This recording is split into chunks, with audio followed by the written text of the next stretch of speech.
इस्लामाबाद जहां पर यूएन के सेक्रेटरी जनरल इस वक्त तकरीब से खिताब कर रहे हैं। I remember being with those displaced by the conflict in the north. I remember being with those impacted by the floods. And this very deeply felt solidarity has developed, as I said, a love affair with this country. And I feel that it is totally unfair that Pakistan is, as it was shown in a very eloquent way, is in the first line of negative impacts of climate change. It's not Pakistan climate change, of course there is a small contribution, but Pakistan is indeed in the first line of the dramatically negative impacts of climate change. And so I'm pleased to be with you today to talk about sustainable development and our common vision for the future we want, and the climate crisis, which is perhaps the gravest current obstacle to global peace, stability, and prosperity. Peace, prosperity, dignity, and realization of human rights for all people on a healthy planet, these are the objectives of the 2030 Agenda with the 17 time-bound Sustainable Development Goals. Agreed by all United Nations member states 5 years ago, the Sustainable Development Goals are interlinked and an holistic blueprint to end poverty in all its forms and to build the kinds of societies that we will be proud to pass down to future generations. The goals cover the whole spectrum of human progress. They target poverty, inequality, hunger, and health. They address key topics such as the quality of the education, decent work, a just economy, gender equality. They deal with climate change, with the oceans, biodiversity, and the natural environment on which we all depend, and makes natural solutions to be a central aspect of our strategy. And they promote justice, strong institutions, and partnerships that will enable all countries to progress sustainably. And let me emphasize, all countries. For the Sustainable Development Goals are relevant for every nation and every community.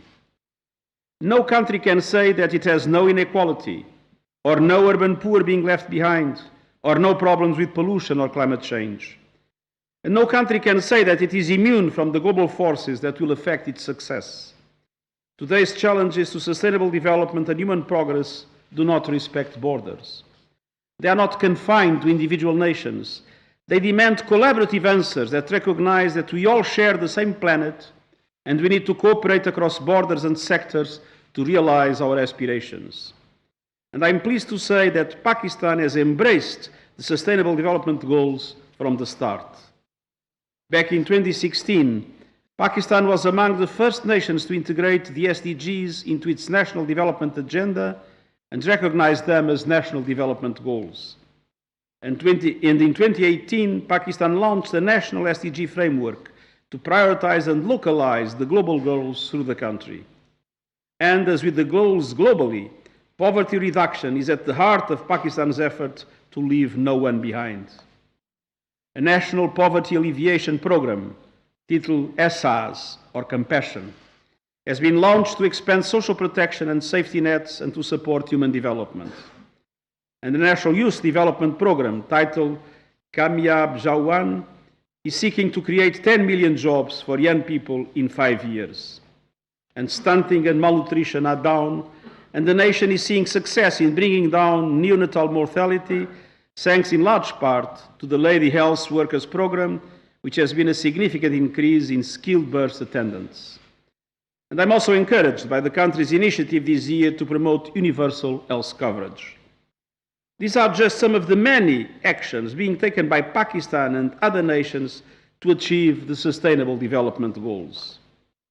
Everywhere we can see progress, poverty and child deaths down, access to energy, education, and decent work rising. But whether we look at Pakistan or elsewhere, we can also say the pace of change is not yet fast enough. In Pakistan, you are grappling with major challenges relating to HIV and polio, environmental degradation, and providing education, skills, and jobs for all in one of the youngest countries in the world. And globally, the story is similar. We are off track globally, especially in the areas of hunger, inequality, biodiversity, and climate action. Gender inequality in businesses, in homes, in schools and in government, in the technology sector, is denying women and girls their rights and opportunities across the world. And vulnerable populations, such as migrants, young people and persons with disabilities, remain at risk of being left behind. Our collective efforts are not approaching the scale we need to deliver the SDGs by 2030. In fact, by some estimates, we'll only get halfway to our goals at the current pace. For that reason, we have this year launched a decade of action to achieve the Sustainable Development Goals. With only 10 years left before the 2030 deadline, there is an urgent need to step up action. And every nation, every community and every person can and must make a contribution. The decade of action calls on governments, businesses, civil society and individuals everywhere to combine to create unstoppable momentum for the goals. The recipe is clear. First, to mobilize everyone around a common effort. Second, to demand urgency and action and to hold leaders to account. And third, to supercharge ideas so that they become sustainable solutions. We need to identify what works and scale up solutions and investments so that we reach all the people on the planet. In all of these, the mobilization of finance to fill the gap of some $2.5 to $3 trillion a year is critical. In a period where official development assistance has been decreasing, together with private foreign investment in the developing world, it is absolutely essential that developed nations deliver on the commitment made in the Addis Ababa Action Agenda and the Paris Agreement. On the other hand, it's important to support developing member states in their capacity to mobilize domestic resources through improved governance and tax reforms. But the success of national efforts also requires the international community to be more effective in clamping down on illicit financial flows, money laundering, and tax evasion. At the same time, we need innovative financial tools to help in de-risking private investment and in the developing world to channel more stronger resources to achieve the SDGs. Ladies and gentlemen, I firmly believe we can be the generation that ends poverty and hunger and conquers injustice and inequality. But it is not going to be easy. We face multiple obstacles. Geopolitical tensions are higher, and they have been for years, and unpredictable changes in power relations in a chaotic world are placing a strain on the multilateral system that has largely kept the world safe for the past 75 years. Global mistrust, due to the growing inequality and unfair globalization, is growing not only between nations, but between peoples and their leaders. We also have to address the challenges of the fourth industrial revolution and make sure we embrace the benefits while minimizing the risks posed to human rights and equity around the world. But finally, and central to the discussion today, there is the climate emergency. This is the threat that I believe is most grave and most urgent, yet it is something I am convinced we can tackle if only we can generate the political will and the unity we need to make a difference. Climate disruption is a clear and present danger worldwide, but let us for a minute look at it through the lens of Pakistan. Like other developing countries, Pakistan has contributed little to the problem, yet faces disproportionate vulnerability because of it. In the past decade, Pakistan has lost some 10,000 lives to climate-related disasters, including 1,200 who died due to a terrible heat wave in Karachi in 2015. The Indus Valley is vulnerable to flooding, and low-lying coastal communities face the prospect of being swamped by rising sea levels. And currently the country is enduring the risk of a locust emergency triggered by climate disruption. Global warming is leading to global swarming. But the biggest worry for Pakistan is water. This is true for all the people of Central, South and East Asia. We rely on the water towers of the Himalaya. Pakistan's smallholder farmers, who represent more than 40% of the labor force, produce 90% of the nation's food supply and generate 75% of the country's export revenue. They depend on rainfall and on irrigation from rivers fed by receding mountain glaciers. In fact, 80% of Pakistan's water use is for agriculture, and it is under threat. Pakistan is one of the 15 most water-stressed countries in the world. As temperatures rise and glaciers melt, Pakistan's goals for reducing poverty and guaranteeing food security are put at risk. And Pakistan is not alone. The same story is mirrored across the globe. We see it in the droughts which threaten the Horn of Africa and the Sahel, and wildfires that have caused so much suffering both in Australia and the United States. No country is immune. And that is why I'm constantly urging global leaders to act on climate change before it is too late. Sadly, after the success of the Paris conference in 2015, our momentum has stalled. COP25 in Madrid was a disappointment. Our planet is burning, but too many decision makers continue to fiddle. The only answer is decisive climate action by governments, businesses and investors, mayors and governors, and citizens everywhere. Gradual approaches are no longer enough.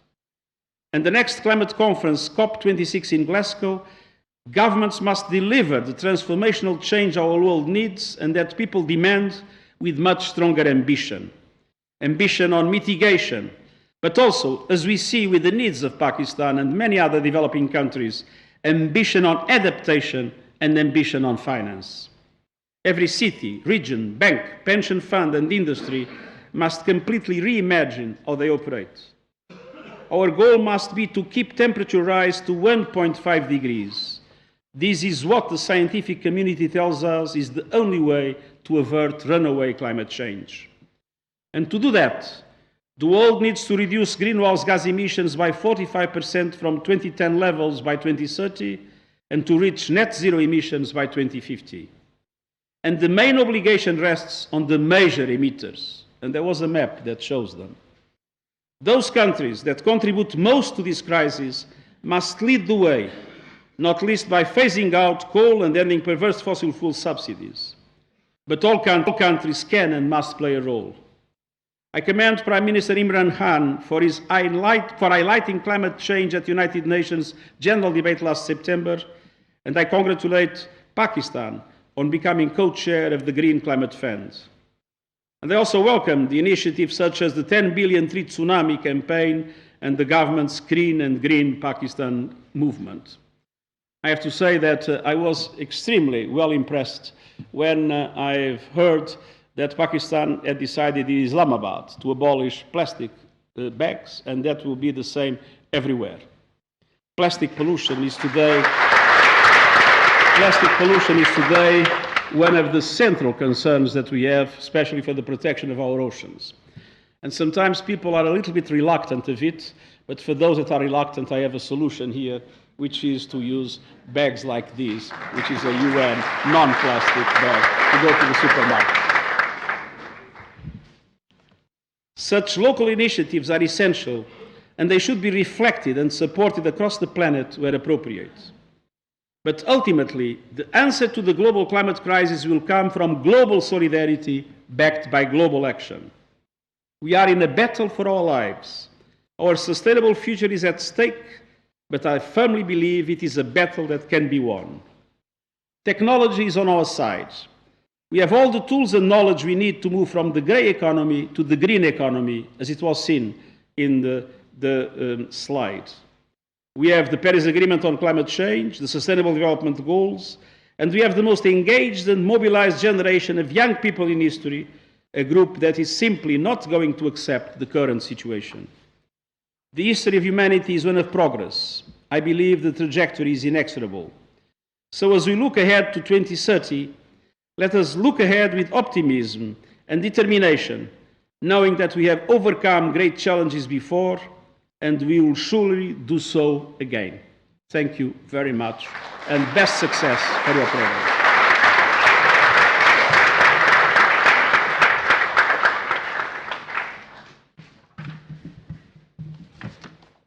Secretary general Antonio Guterres Islamabad में तकरीब से खिताब कर रहे थे। उन्होंने कहा कि पाकिस्तानियों का शुक्रिया अदा करने आया हूँ, पाकिस्तान के अमन के इक़दाम को सराहते हैं और ये अफसोसनाक है जो इमेज पाकिस्तान का बनाया जा है। क्लाइमेट चेंज में पाकिस्तान का इतना बड़ा किरदार नहीं है।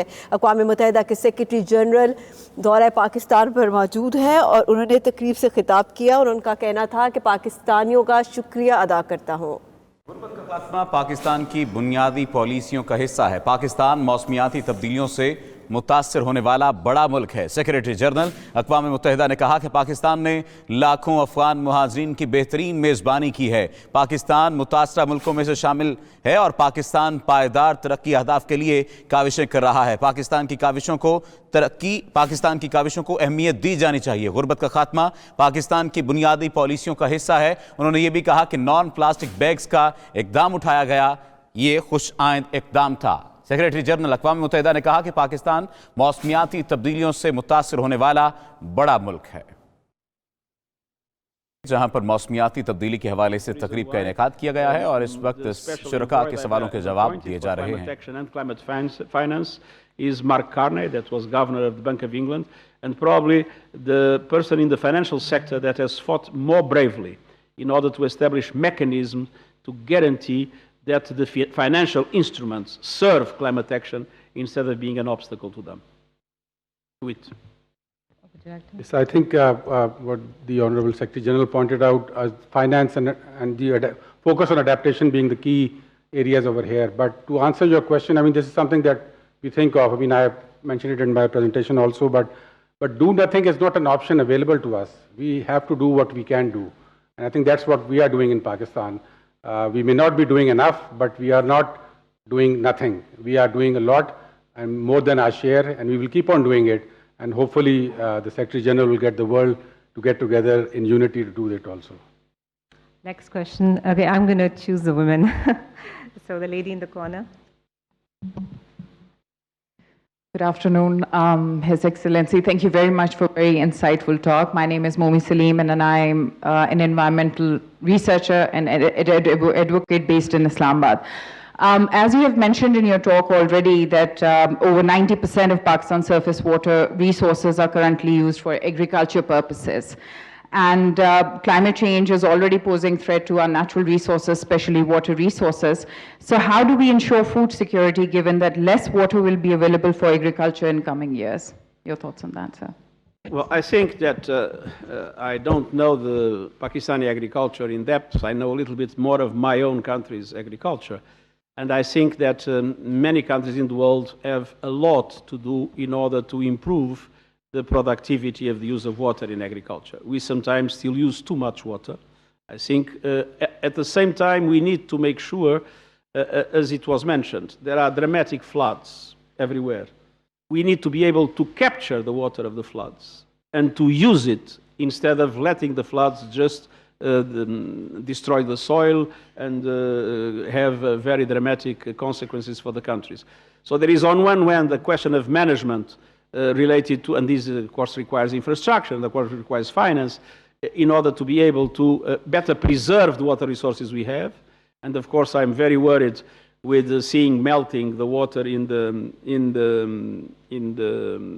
glaciers in the Himalayas. I mean, I was recently in another country of the region, Bangladesh. The risks of the coastal area of Bangladesh being flooded by the sea is terrible. And of course, one other problem is as there is less water coming from the rivers, the salinization progresses, and that is another threat to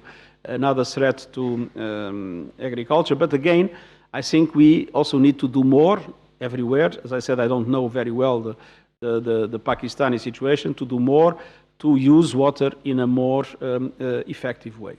We sometimes waste a lot of water still with traditional practices, and there are situations in which we practically are able to produce agriculture in the desert. I mean, with the very well-managed forms of irrigation.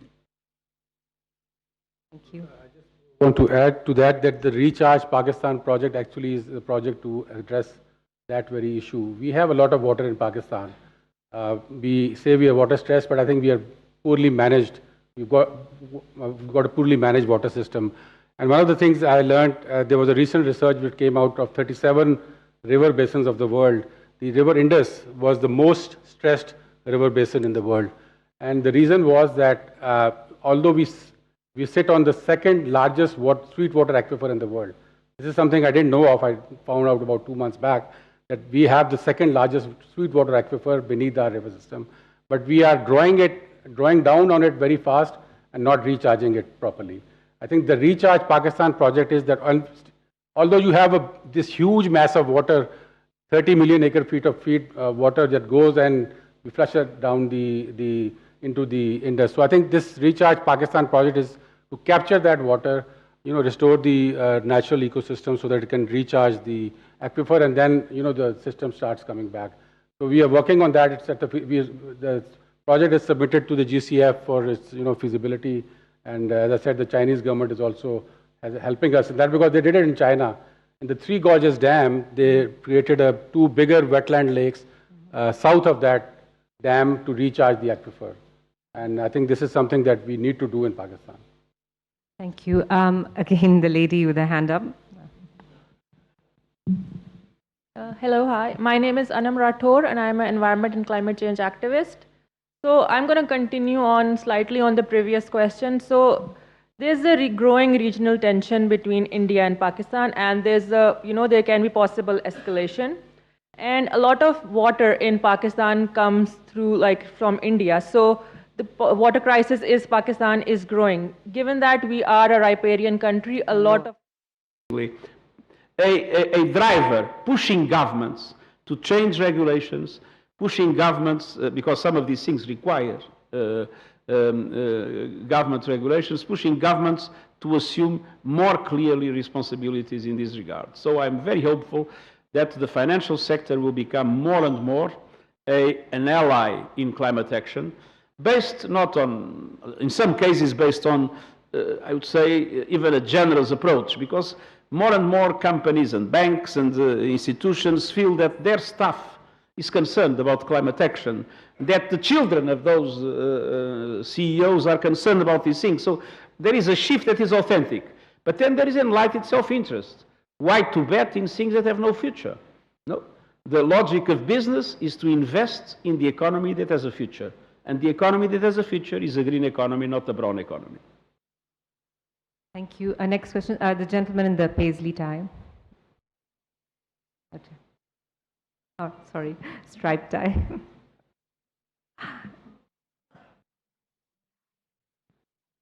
Thank you. Your Excellency, welcome to Islamabad and Pakistan. It's wonderful to have you here with us. Paris Agreement gave us a lot of hope. Mike, Mike. Is it working now? Yeah.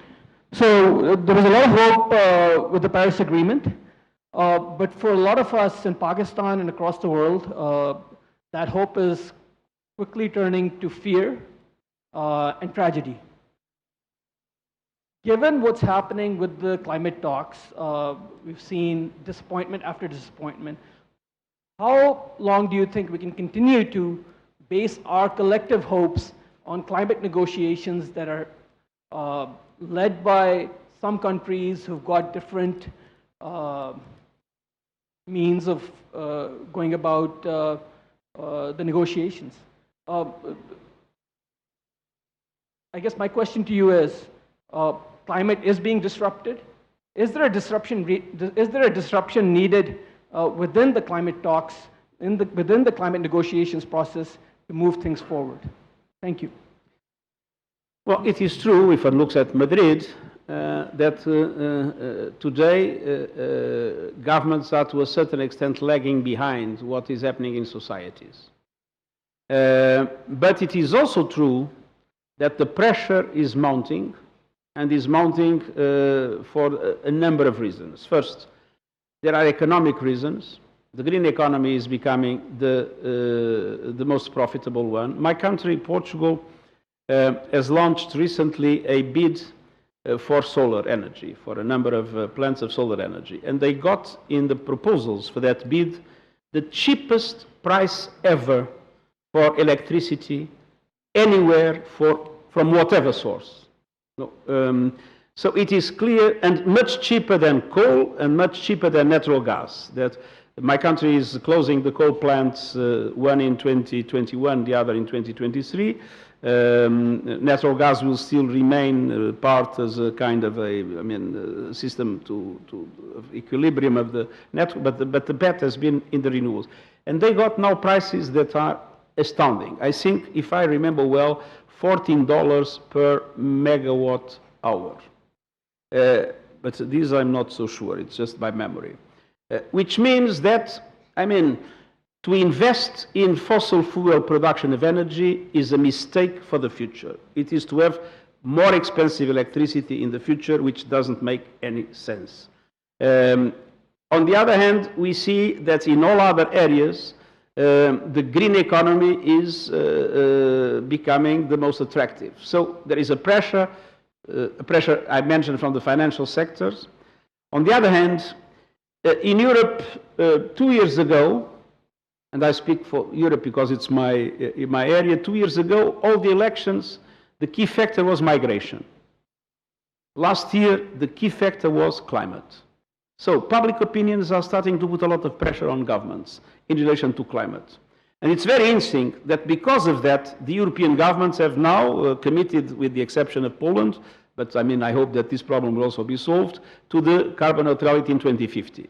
Because the pressure of the electorate, I mean, was very clear. On the other hand, the movements of the civil society, the youth movement, is enormous. And I am quite convinced that we will witness in the next 1, 2, 3 years a much stronger commitment of governments to move forward. And I hope that it will be possible to translate it already in Glasgow. The key is the big emitters. And it's absolutely, more than 70 countries have committed already to carbon neutrality.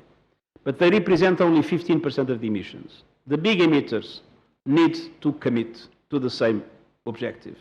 And we need now to do everything possible to make sure that the big emitters also assume that responsibility. And I think that there is also a growing conscience that in their countries that is needed. So we are not yet there. We are still losing the battle. But I think that the conditions are starting to be created for us to win the war. Thank you. Next question. The lady in the blue. Sorry, I'm going to go back to the women now. Assalamu alaikum. My name is Saida Hadika Jamshed and I'm working on carbon market project in Pakistan. On? Carbon markets in Pakistan. And I have a question for Honorable Secretary General. The developed countries are failing to keep their climate finance pledge of 100 billion each year. And without it, developing countries will not be able to cope up with the climate change impacts. So how exactly is the international community planning to ensure that this promise is fulfilled? The question is to make sure that the commitments that were made, in particular the commitments to adaptation, are met.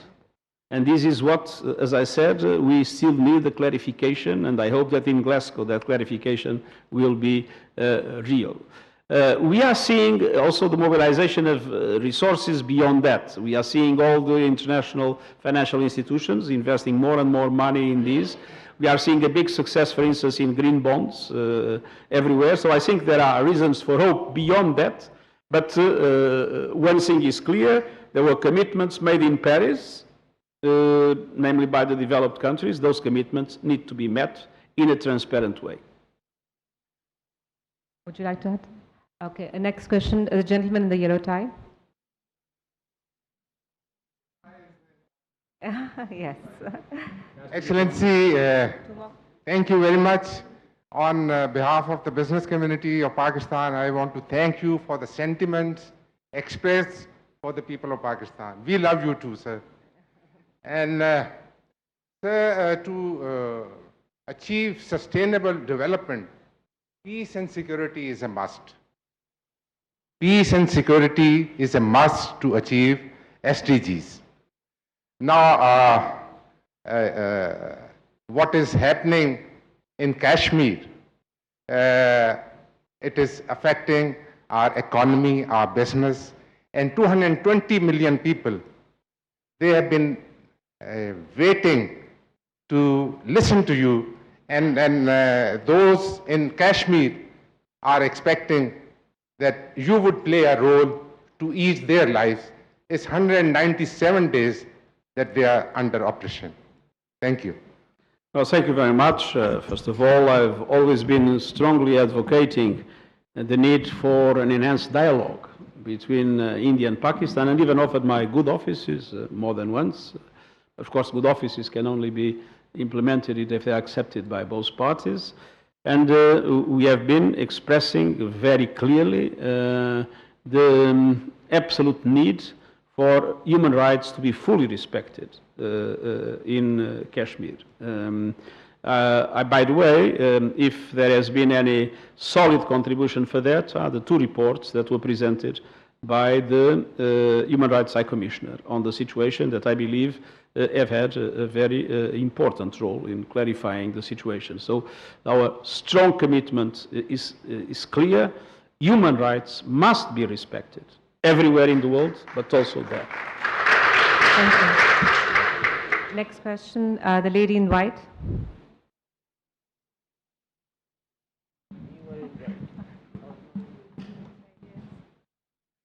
My name is Anam Zaib. I'm a climate change activist. What strategies does the UN have for addressing the melting of glaciers in the Hindu Kush Himalayan Karakoram region? And shouldn't this be a priority area in the new UN negotiations, given that it supplies billions of users downstream with water and their livelihoods? Well, the melting of glaciers as the destruction of the ice cap are, of course, an enormous preoccupation, but we cannot solve the problem of the melting of glaciers without solving the problem of global warming. So the melting of glaciers requires that we win the battle against climate change. I mean, there is not a way to protect the glaciers if the temperatures rise. The fight for the glaciers is the same fight for the ice cap. Look at Antarctica. Antarctica registered a few days ago 20.75 degrees Celsius. Can you imagine 20.75 degrees Celsius in Antarctica, which is never heard of? So if we want to preserve the glaciers and the ice caps in this world, we cannot preserve them by themselves. We need to reduce temperature rise. Thank you. Next question. Shoaib Sultan Saab ko please, in the front row. Age over. May I extend a very warm welcome to Your Excellency. I'm Shoaib Sultan, associated with rural support programs in Pakistan.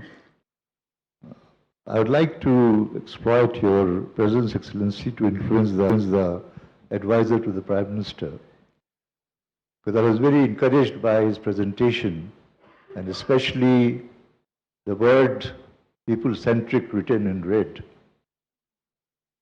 And I think also he said a very important thing, that Pakistan is first in forming policies, but very, very slow in implementing it.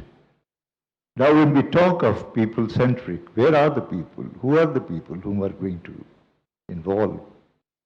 And that's where I like to submit that over these last 38 years, in Pakistan, rural support programs have been mobilizing communities. And we have now 8 million rural households organized out of 20 million in the country. And I'm glad that IUCN Aban is here. She helped me when I was working in AKRSP.